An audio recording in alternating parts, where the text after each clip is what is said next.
Hello. Hi. Welcome to another Film Critters. Brazes Ciff edition. Ciff edition. This is our last one. We're doing the old roundup at the old film watching corral. I'm just going to talk quickly about the other films that we watched, but we didn't both watch them, so it's just kind of one of us telling the other about it. We went and watched a bunch of movies on our own. Since there was 1,000 fucking movies at Ciff, and a lot of them looked interesting, and few of them were, it turns out, we'll get into it. Yeah, we'll get into it. Let's start with, I guess, like, how many movies did you see, Brew? So I watched 2 on my own. I was going to watch 3, but one of them sold out, essentially. So, but I still have a couple of things to say about the one that sold out. So yeah. But how many did you watch, Jay? I watched 8 total. So in addition to the ones that we've already talked about, I have, let me check here, 1, 2, 3, 4, 5 other ones that I watched. Hell yeah. I don't have too much to say about them. Unfortunately, I kind of whiffed on my choices and was not super fan of a lot of them. Okay, sure. Well, let's get fucking started. I think we should start with you, since you got to watch a few more. What is the first film that you would like to quickly talk about? So The Columnist is probably one that we could even do an episode on in the future if it comes stateside in a way that you can see. It is a Danish film that sounded very obnoxious, so I was very interested in it because it is about a columnist. It's like a horror comedy who starts killing online haters. And it kind of gets into all the stuff that involves, like, like Twitter mentions, shit like that. Online harassment mobs, air quotes around that, blue check marks, everything that could do with that. And I was worried that it was going to be a little too, like, girl boss, but it feels more like self-critical of that type of person. Like the titular columnist is absolutely not positioned as, like, a good person overall. Like, some of the targets she kills definitely are positioned as, like, shitheads. So it's got that kind of, like, equal opportunity satire.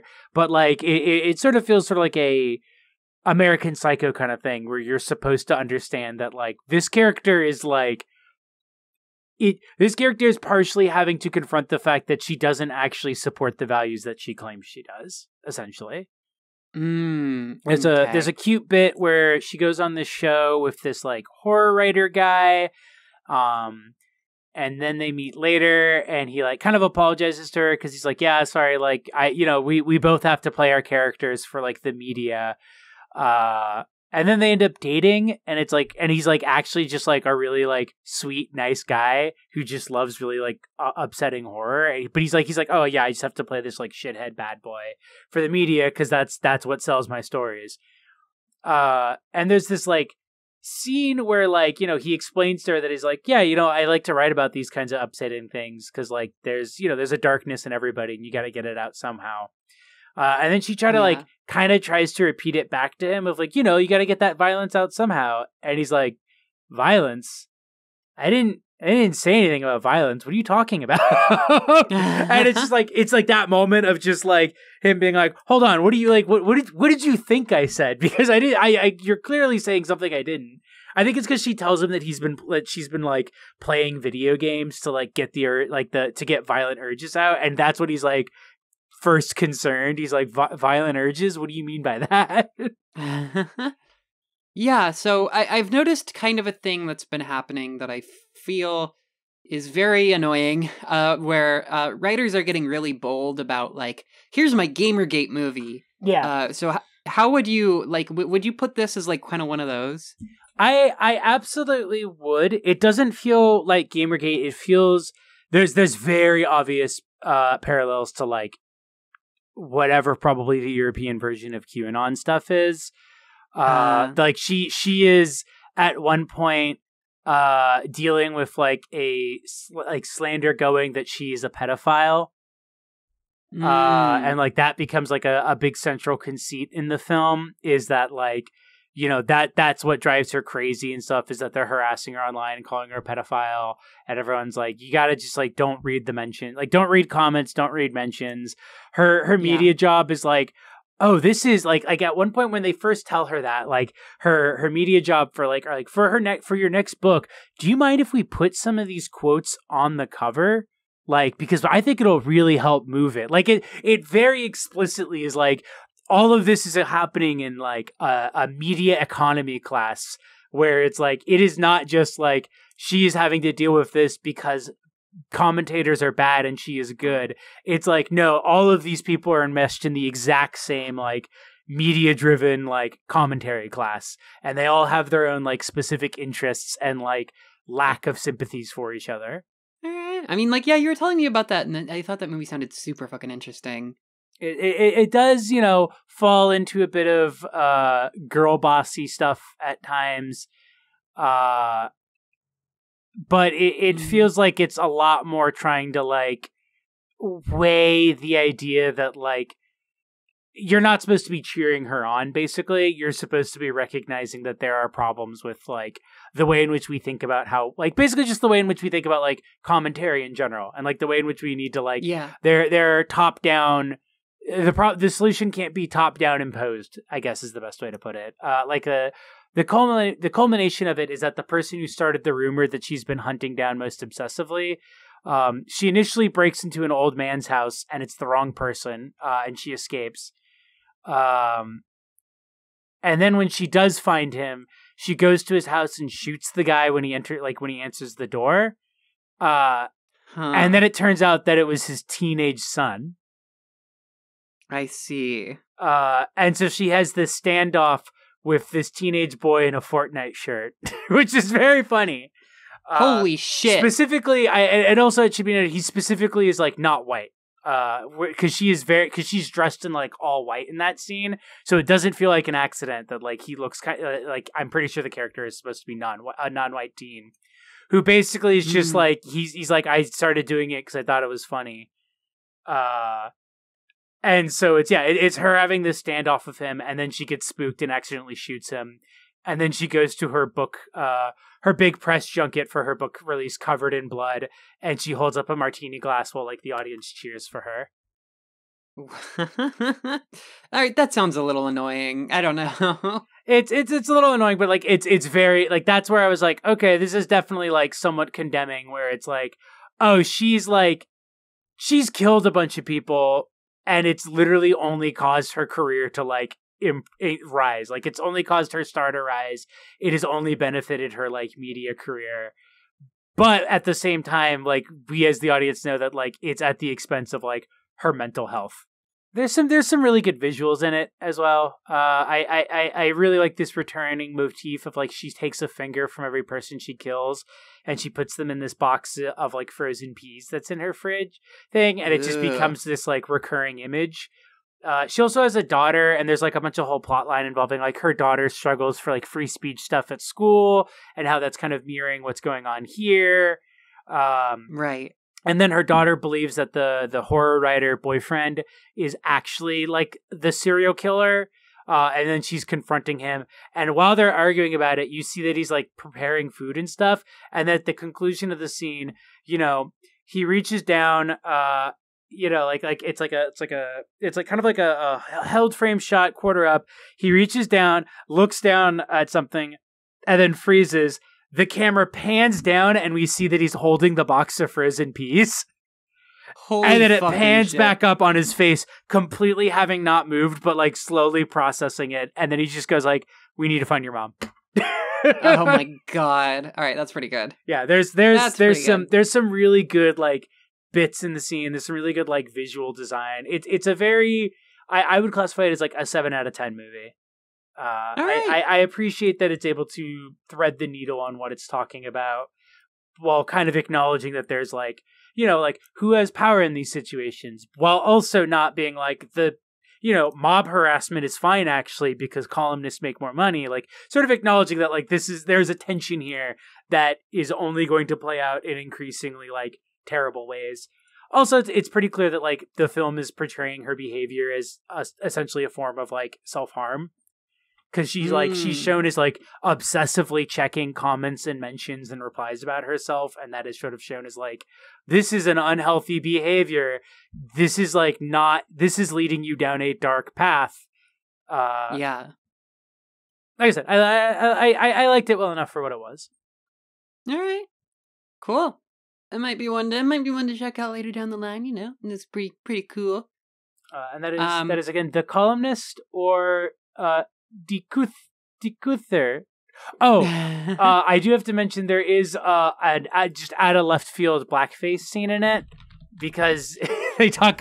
One of the first things of the film is that she gets a lot of negative commentary because she wrote a column criticizing what is it, Dirty Peter or something, but some like some like Danish traditional like Santa Claus figure that is just a man wearing blackface.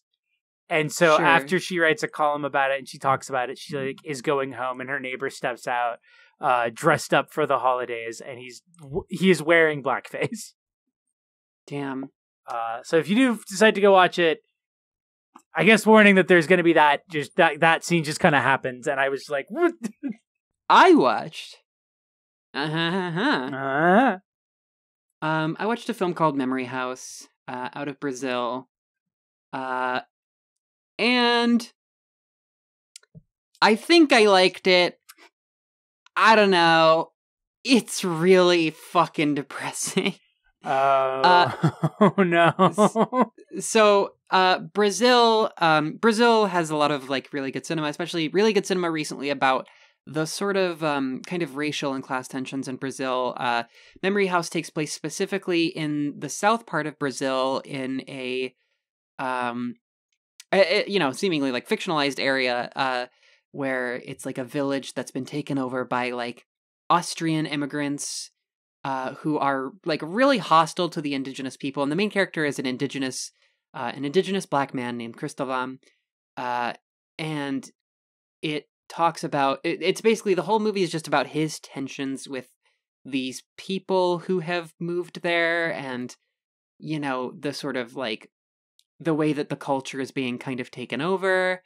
And the titular Memory House is literally an abandoned house that it has, that's basically occupied by like memories of a pre-colonial time. So in the movie, kind of sitting with the grief and like the difficult sort of adjustment of moving from like a pre-colonial time to like a colonized time, it like sits in kind of like the character drama, and it sits in like the sort of emotions and feelings of its main character. There's a lot of really, really cool, like there's a really cool like cow costume that he wears. There's just like this really amazing imagery that kind of takes place throughout. But it's not a very hopeful movie. In the way that like we also watched Bacurau, which kind of tackles similar themes but in a much different way, where Bacurau is kind of this revenge thriller where this sort of small Brazilian village kind of gets back at this like white ethno-state technocracy that's trying to take over and colonize and just kill everybody. Whereas this movie sort of sits with the how it actually kind of tends to come to pass, which is like extremely rich, people just kind of come into the community and treat you like fucking shit and are just act like complete psychopaths. And there's like he has like a dog that gets like tortured and killed. There's some serious like John Wick shit. And it doesn't really end very well for him. Oh, okay. Yeah, no, I remember I was looking at the trailer for it and I was like, oh, this looks really cool. And then like I think I talked to you the day you watched it and you were like, that movie's kind of a massive bummer. Yeah. And I mean, I don't want to shit talk the movie because it felt like it begins with the scene of Cristovam talking to his boss, and the way that the scene plays out feels really accurate. Like, the boss is trying to, like, extend this extremely fake olive branch, but he's being, like, really sort of underhandedly hostile and really, like, talking down to Kristovam and, like, all of this shit. There's also this really kind of difficult plot in kind of the middle of the movie where one of the other sort of indigenous people is trying to... This indigenous woman who's, like, a little bit younger is trying to ingratiate herself among the Austrian, colonizers. And she's just, like, hanging out at this bar and letting guys, like, buy her drinks and stuff and hanging out with them. And Kristovam tries to like become this sort of more traditional father figure to her, and has sex with her mom, and tries to I guess sort of bring her under control in a certain sense, and to try to I guess in a way to try to, like, establish sort of an identity that is able to kind of withstand this, like, insane, overwhelming colonization of the place that he lives. And it ends really badly because he, like, tries to, like, hit the character's mother, and she just, like, beats his ass. Okay. Certain aspects of it feel a little bit talking down to the main character in a sense. I don't know if that was necessarily intended, but that's a vibe that I got, I guess. Sort of like presenting the character as like, oh, you're so foolish for thinking these ways. Kind of, sort of, yeah. Like, there's also this scene where the main character is in the memory house, and it's late at night, and he kind of hallucinates this ghostly panther that enters into the house and is about to attack him, and he stabs the panther with, like, this not ancient looking, but with this, like, traditional looking sort of pole arm. It's like a spear. He stabs it with a spear, and then once morning comes, he realizes that it's, like, one of the white Austrian children that came to the house and was wearing a tiger mask or something like that. Wow. He mistook it as this, like, genuine, like, animal that was trying to kill him, which is certainly interesting, and kind of an interesting way to go about this sort of the sort of metaphor of the movie, right? Because it feels like the colonization is pretty, it doesn't have the best of intentions by any means. There's another great scene where the company, he works for, like, a milk packing plant, and the company, like, does this speech basically where they're trying to get this political measure passed of just, like, having the south of Brazil secede from the north, because the north is mostly, they call the north, like, savages, and the north is less colonized, and all of this shit. So they hand out these, like, awful looking shirts to, like, everybody that works there, and they make everybody that works there sign a petition. So yeah, it just a lot of really dark touches. It's not a fun movie. It's a really not fun movie. Unfortunately, that makes me, like, 10 times more interested in it. Oh, it's miserable, you say? Well, don't mind if I do. It is miserable, and it's, like, stylistic in a way that's, like, helps with the miserableness. And also everything that happens is extremely realistic, which is doubly miserable. I don't know. Really tough, really difficult movie. So that was Memory House? Yes, yeah, that's more or less. Yeah, that's Memory House. Looks like it's another film doing the circuit, so it might come to our shores soon enough. Yeah. Might end up getting a distribution. Check it out. See for yourself. I've been increasingly seeing films that we, like, watched for processes, like, just show up on streaming apps, which is always cool. Hell yeah. What was the movie? Sorry to Bother You is on, like, Canopy and stuff now, for example. Fuck yeah, dude. Fuck yeah, that movie rules. I feel like House of Hummingbird just showed up on something too. Oh yeah. Yeah, please watch House of Hummingbird. We talk about it every episode. Yeah, it's good. It was a really good movie. Well, the next film that I watched was Sleep, or Sleep in German, Schlaf. And it is a dream movie. It is a movie about dreams and specifically nightmares, and also ghosts, and also the past, being haunted by the past, and also German nationalist movements. I'm assuming that there's like a context in German culture that I may be missing right now, because there's definitely like in the second half of the film, the sort of villains who are responsible for the ghosts, who are responsible for the nightmares, are kind of like explicitly called neo-Nazis, and they're talking about like not wanting to feel guilt for the past anymore. And it's like they're like rich old bastards who like own like hotel developments and land and whatnot.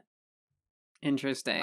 Unfortunately, a lot of this stuff you learn through a side character who I wish was the main character, because she's like this like waiter who works at the hotel and is like smoking in the kitchen, or smoking weed in the kitchen, when she first talks to the main character and gives her like a little bit of backstory about what's going on. And then near the end of the film, when a lot of the supernatural stuff is coming to a climax, and there's also this neo-Nazi like German nationalist like conference party going on, she, working as catering, spikes all of their drinks with acid. Yes! The wife of the main Nazi guy sees her and is just like, don't put any in my wine. And then just grabs a bottle of white wine and walks out and is like, I'm not going to tell them. I don't give a shit. And then to go even further, after that happens and you like the guy's giving his big, like, we're going to move past guilt. We're going to take fucking pride in our history and our heritage. And that's related to, because like, you know, it's revealed that he essentially killed the woman who is the ghost who is causing the nightmares, etc., etc. The side character then just plugs in, just turns off all the lights and then hooks up to the sound system, just like industrial noise music, and then has a big flashing set of floodlights aimed directly at the crowd. So it just sets them to have the worst fucking trip, and then leaves and goes and hangs out at a convenience store for the rest of the film. That sounds amazing. Are you fucking kidding me? The problem is, again, she's like the side character. So that is basically her entire through line through the film, is like those like scenes near about the middle of the film, and then this whole side plot with her working catering and like spiking the drugs. The main character is just the daughter of her mom, who's been having these nightmares that involve this hotel and like all this like weird recurring imagery, and she's been taking notes about it. And then she goes to the hotel and has some sort of like nightmare episode thing and ends up comatose and catatonic. So then the daughter, who has like very video gamey levels of like no real presence protagonist syndrome, goes to the hotel, starts having these nightmares, finds out that it's because the guy who runs the hotel had his like him and his friends dressed in masks, like pig masks, like had his mistress, whom he had impregnated, killed, and then burned her place down. And I think that is where they built the hotel, was like over where that had happened. And so she has been attempting to possess him for years to get him to kill himself, because that's what she did to all of his co-conspirators. So there's also this recurring bit of like him being strapped into bed at night every night while talking to his wife about how great he is. And then like him just having these fits in bed because it's her possessing him, trying to get him to kill himself. So the main character then is essentially trying to help the ghost pull this off. It gets really confusing. There's like a subtextual dream logic to the whole film that was a little hard to follow. I kind of want to rewatch it at one point, but every time the main girl, the side girl was on screen, I was happy. This movie sounds completely crazy. Yeah, it's very.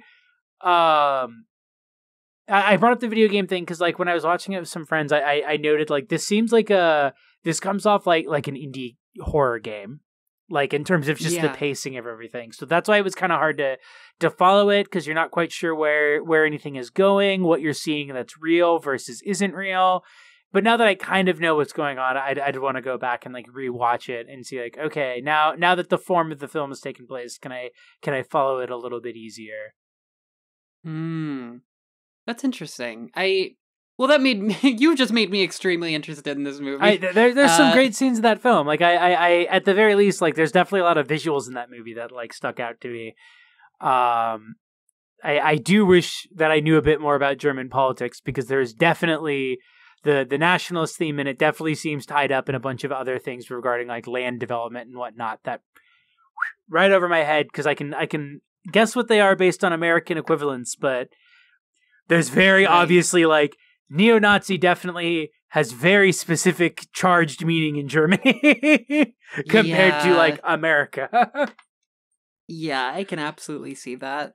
I mean, I would be interested in that perspective. I guess being, or rather the film being from a country that, was probably the most notable historical example of the product or the project of kind of ethno-fascism bullshit. I don't know. That sounds really interesting. There is a really good line too with the side character I just remembered, where she's kind of explaining the nightmares thing, because I guess it's just like a common thing at this hotel that like people who are familiar to the area are like, yeah, I know you get these weird nightmares. And then she has this thing where it's like, she basically mentions the dream within a dream problem. Because the mom, when the mom comes out of her coma near the end of the film, and she like walks all the way to the hotel where everything has gone on, she's literally like breaking down crying and is like, "Am I still dreaming?" Because like the ways in which like the nightmare has just like been infecting her life. It's revealed, by the way, that the main character's mother was the daughter of the murdered mistress, which is why she has a connection to it and why she was getting the nightmares despite not being at the hotel. Oh damn. But as the punk girl is kind of like explaining this, she's like, "Oh, you need something to like shock you awake, like a sudden death or something like that." Like, and then she goes like, "But what if you're not sure if you're awake or if you're asleep?" And then she goes like, 50-50 chance, I guess. Which I just love. Just her being like, "Oh, are you not sure if you're like awake or a dream?" Like, I don't know, I guess it's a 50-50 chance then if you just die or if you wake up when you do that. Oh, Jesus. Well, that sounds fantastic. Yeah, no, I highly recommend checking it out. I overall, it didn't quite come together for me, but like the disparate parts, I really, really enjoyed. And there's a lot of scenes that I like really, really enjoyed. All right. Sleep. Schlaf. 2020. I think there was another film came out called Sleep that this year from 2020. This is the one directed by Michael Venus, and also it's German, so that'll probably help. Yeah, that'll narrow it down. All right, hell yeah. So the other movie that I got to watch was a movie called Gaza Mon Amour, which is a romantic. It's kind of a rom-com. But it's not, there's not that much comedy in it. It's there are some funny things about it and there are some cute things about it, but it takes place in the Gaza Strip. There's a lot of, the power being out, and there's a lot of characters like trying to work while the power is out. And you see like explosions, and there's a lot of stuff about like the IDF. There's a big theme in the movie where like, okay, so the main character is this sort of middle-aged fisherman who, he goes out fishing in like the Gaza, the sort of sea that the Gaza Strip is on, essentially. And it turns out that people in Gaza, Palestinians who, want to fish or want to, boat, they have about 3 miles that they're allowed to go out before the IDF shoots at them. So he's fishing one day and he finds like a statue of like a man with an erect penis, which is pretty crazy. And then he like lugs it onto his boat and he hides it. He smuggles it back home and he like hides it in his closet. And it becomes like this thing where he's like fighting with the cops and like the cops keep coming to his house and trying to like look for it. But it's also kind of about his like, growing romance with like this clothing shop store owner, and his sister keeps coming around to like make fun of him for being single and to like give him a bunch of shit. But he like keeps getting thrown in jail. It's really complicated. I would really just recommend kind of going in blind, honestly, even though I basically just explained a lot about the movie. About. But yeah, no, it's I would describe it as being cute and fun in a way. I mean, it takes place in Palestine, which is home to some of the worst human rights violations. Just constantly getting bombed the fuck out, constantly getting, basically just being controlled and destroyed and ethnically cleansed by the Israel government and the IDF. To be fair, the American government as well. Yeah, absolutely. Yeah. So it's a really complicated movie. It's sweet and it's cute. In spite of a lot of what it is about and a lot of what it touches. There's a lot of really great like jokes and follow-ups, or like it does a really good job with like the conflict between the main character and like the police. There's a part, basically, this is obviously like spoiling, but there's a part where the statue, he like knocks over the statue and the penis falls off. It like breaks off.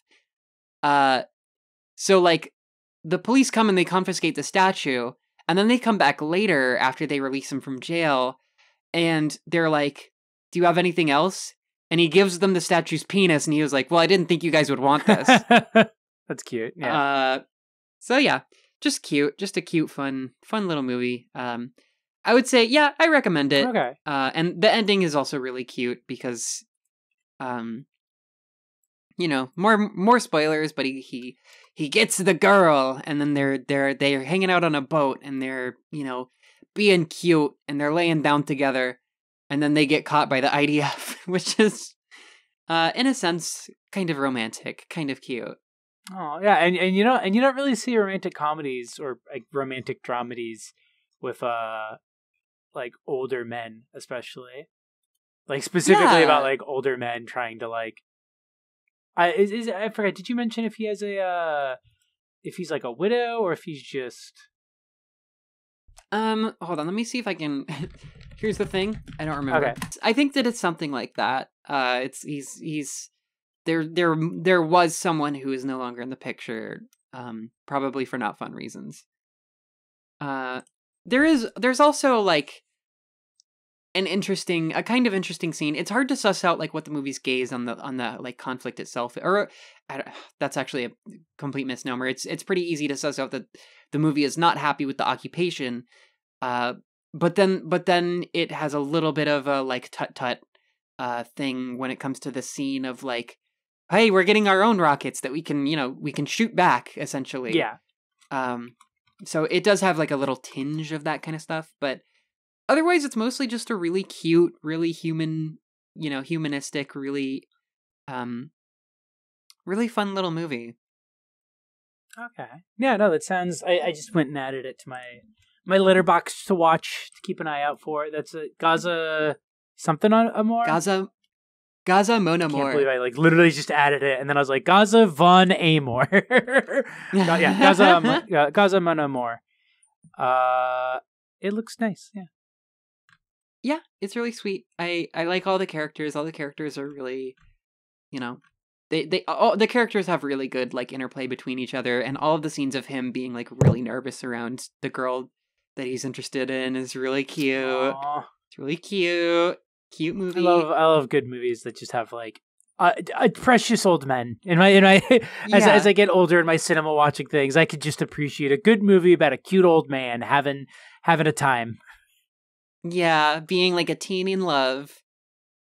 Aww. Yeah, it's sweet. So, the next film that I want to talk about is actually one of the ones I didn't finish, of Fish and Men. And the main reason I wanted to talk about it is because the reason I did not finish it is it takes it was like one of those films I'm already kind of teetering on. And then just the structure and reveal of something was so goofy that it immediately killed my interest in the film. The premise of it is, there's this there's this mom and her daughter and this cute young guy who works in this fishery. They raise fish together. It's sort of implied that the mom has had rough life. The brother is, or the younger guy has also had a rough life. But they have a cute dynamic, and the daughter is a movie child. And the film opens with a mise-en-scène scene of the mom at a gas station and the kid being like, look, I found this thing. And they're being like, be careful, don't run. And then, something happens off camera and the mom looks up and yells the kid's name. And then we get the credits, the title card, and then we go back to the film. So I was like, okay, but what was that about? My assumption is that's something from the past that we're going to learn about that had happened.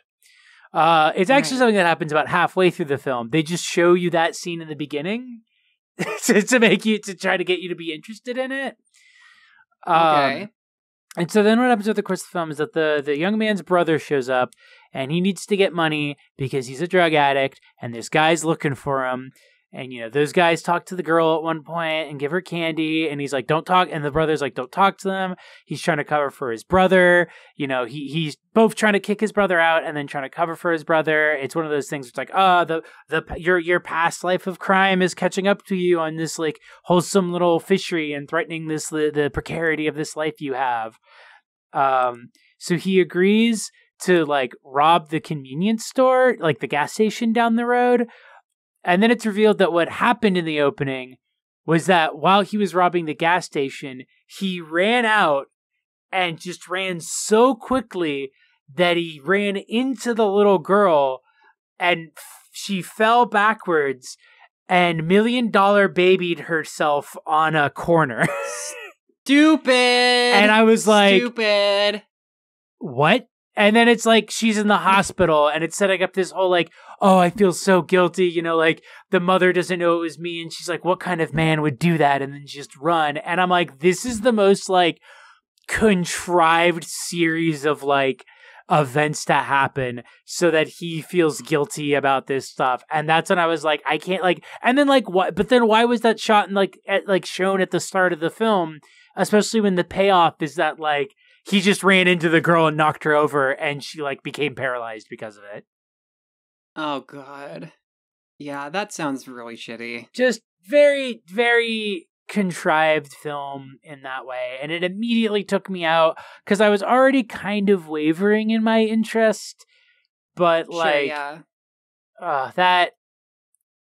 It really sucks how sometimes just a single bad thing can just kill some interest that you had in a film. But...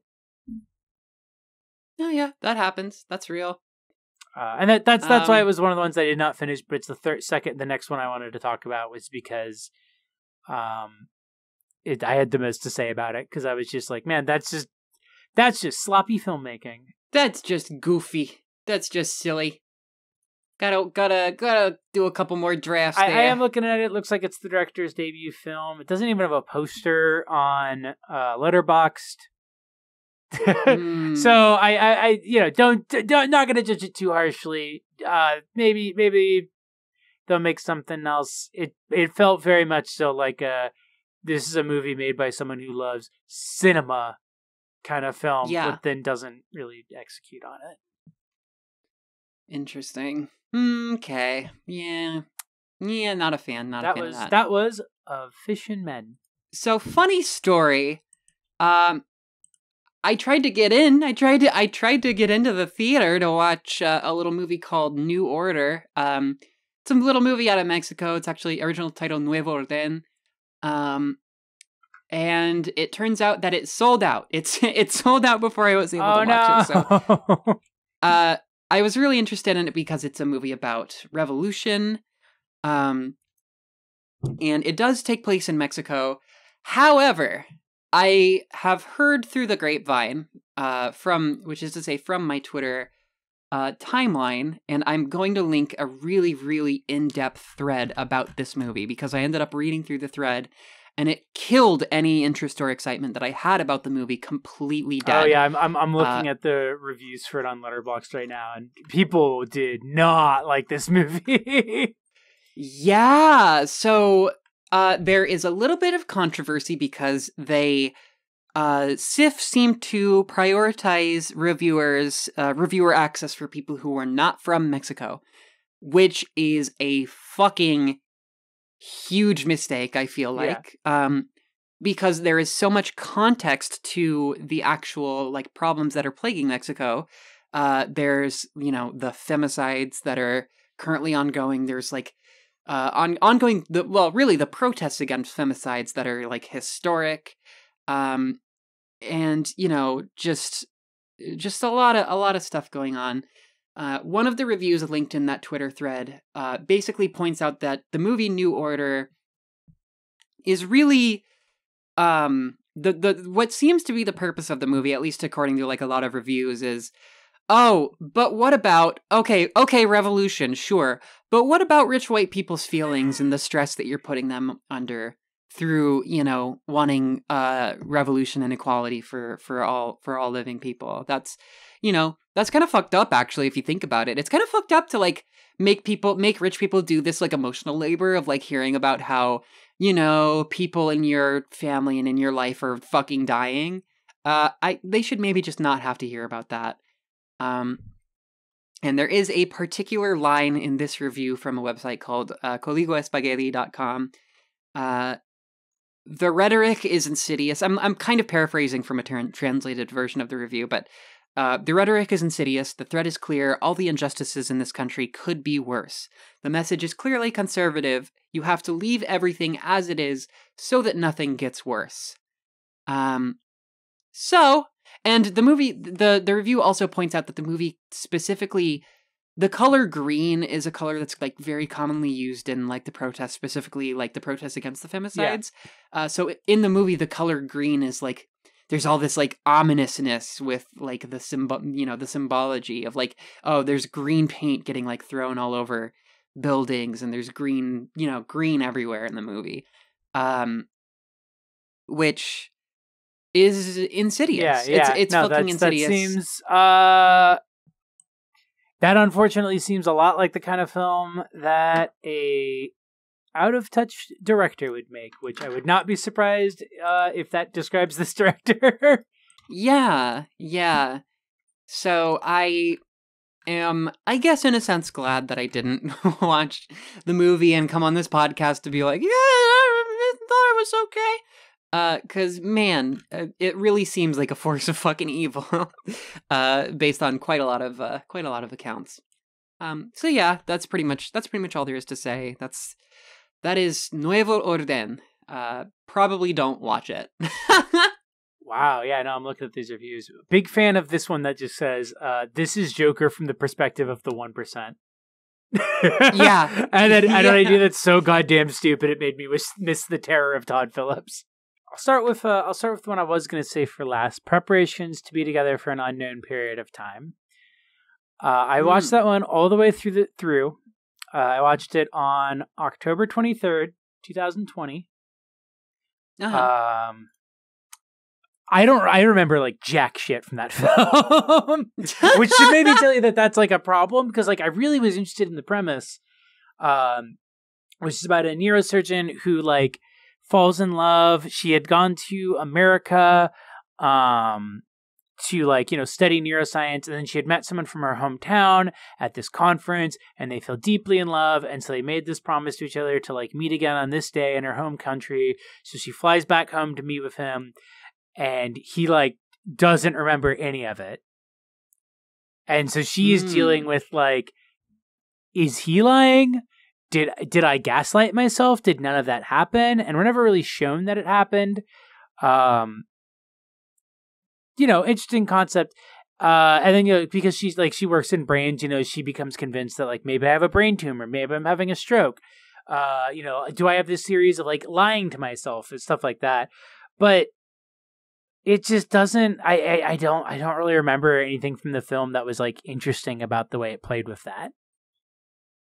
Damn. It kind of just turned into a very, from what I remember, like straightforward film, like for like a better to put it, like just a sort of, God, who's the guy who did Before Sunset? Oh God, fucking Richard Linklater. Robert. Yeah, it like the very like a Richard Linklater-esque film, which makes the very interesting plot feel like kind of a wash. Damn. And that's literally all there is to say about that film. The other one that I did not finish, I almost did, but then I was watching it on like one of the last days, and I was like kind of tired and not really able to focus, and so it's just like by like 3/4 of the way through, I was like, man, I'm gonna have to come back to this in a future time. Is Apples, which is a Greek film, and about halfway through, I was like, this feels like a fucking Yorgos like Lanthimos movie, like a weird sort of like weaker version of Lobster. And I looked it up, and this guy has worked on a couple Yorgos films before getting this one. He was like an assistant, like a assistant director or something like that. But this movie is about a pandemic, oddly enough, which causes amnesia. And so he re-enters into this like program basically that they've been doing that's like kind of experimenting with trying to treat it, but also is just sort of like, well, we have a chunk of the population which just doesn't remember anything. So we're going to retrain you and like re-socialize you as adults. He's like maybe late 30s, early 40s-ish in the film. And there's some like cute bits in it. He goes like, it's the reason it most reminded me of like The Lobster especially is there's like parts where it's like he's literally listening to tapes telling him how to like, here's how you do a date. Here are the steps of going on a date with a woman, and then you see him and another woman from the program like awkwardly attempting to recreate those steps. Man. Which is like that part of the film was when I was like kind of starting to zone out, because like I just like was getting so put off by like, I was like, is this The Lobster? Is this just The Lobster again? Jeez. But I like I said, I think I'll probably go back and rewatch it at some point. It wasn't as charming as a Yorgos film. The characters didn't. It's weird to say it feels like it's missing the humanity of a Yorgos film. But I feel like he finds the humanity in like the voids that are left behind his characters who don't have any humanity. This film just kind of felt like it was playing with a concept, but it kind of, scribbled it out. I'd probably check out more work from the director. I'll probably rewatch this at some other point and see if, maybe I just wasn't in the right headspace on that day. It was also, like I said, the last day for it. So like I was like not really able to have the time to go back and watch the others.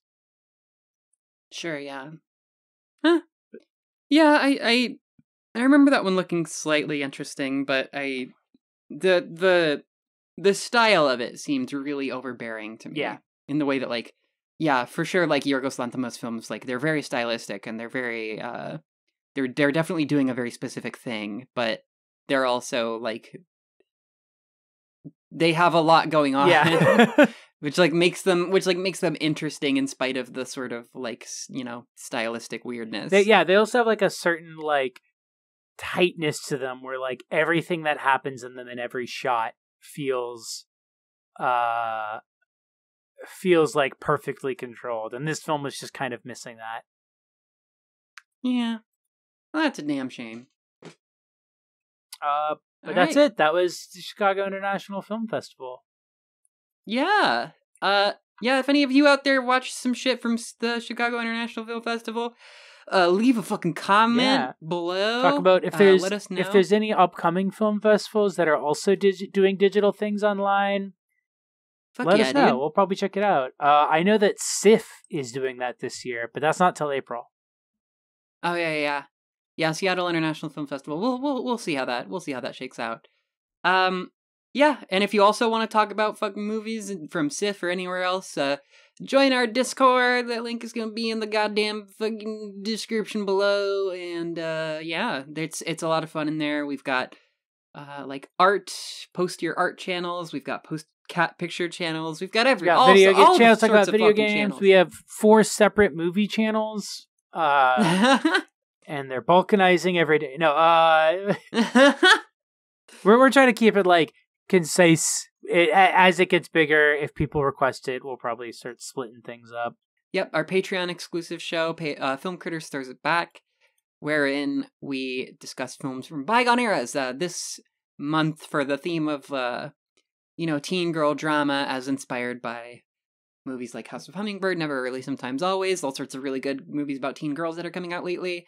We're going to be watching The Virgin Suicides, which is from '99. Yeah. So join us for that, because that'll be a lot of fun. I haven't seen that, actually. I think it was also what's her name's debut? Sofia Coppola. Oh yeah. Yeah, I'm very curious about it. As always, I am Jim Bear Hat. I am Baru. Thank you for joining us. Bye. Bye.